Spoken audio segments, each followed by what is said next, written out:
வணக்கம் மகளே. திருமணமானவர்கள் பார்த்தோன்னா முத்தமிடுறதை நிறுத்தினா அவர்களுடைய உறவில் என்னென்ன விளைவுகள் ஏற்படும் அப்படின்றத தான் நம்ம இந்த வீடியோவில் போய் பார்த்து தெரிஞ்சுக்க போகிறோம். காதல் மற்றும் திருமண வாழ்வில் இருக்கிறவங்க அடிக்கடி முத்தமிடணும் அப்படின்றது எழுதப்படாத விதி. முத்தம் என்பது தம்பதிகள் தங்கள் அன்பு மற்றும் நெருக்கத்தை வெளிப்படுத்தும் அப்படின்னு ரொமான்டிக்கான செய்தியாகவும் பார்க்கப்படுது.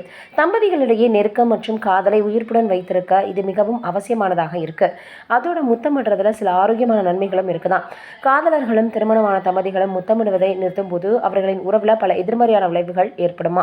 மேலும் இது உறவில் உள்ள அடிப்படை சிக்கல்களை சொல்லலாம். தம்பதிகள் முத்தமிடுவதை நிறுத்தும் போது அது அவர்களின் உறவில் ஏற்படுத்தக்கூடிய விளைவுகள் அப்படின்னா, முதல்ல தம்பதிகள் முத்தமிடுவதை நிறுத்தும் போது மோசமான விளைவுகளில் ஒன்று, அவர்களுக்கிடையே அதிகரிக்கக்கூடிய உணர்வு ரீதியான இடைவெளி. முத்தம் என்பது உடல் ரீதியான செயல்பாடு மட்டும் இல்லை, அது தங்கள் துணை மீது இருக்கக்கூடிய அன்பு மற்றும் உணர்வுபூர்வமான தொடர்பினுடைய வெளிப்பாடு. தம்பதிகள் முத்தமிடுவதை நிறுத்தி இது அவர்களுக்கிடையான உணர்வுபூர்வமான நெருக்கம் குறைகிறது அப்படின்றது தெளிவான அறிகுறி.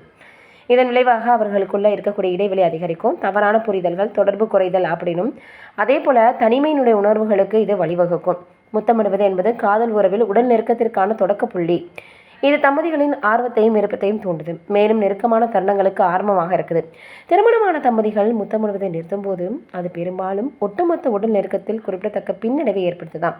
முத்தங்கள் இல்லாததால் அரவணைப்பு, கட்டிப்பிடித்தல் மற்றும் இறுதியில் பார்த்தோன்னா பாலியல் செயல்பாடு அப்படின்னு எதுலையுமே பார்த்தீங்கன்னா ஒரு ஆர்வம் இல்லாமல் போயிடும். கடுமையான விளைவுகளை இது ஏற்படுத்துமா.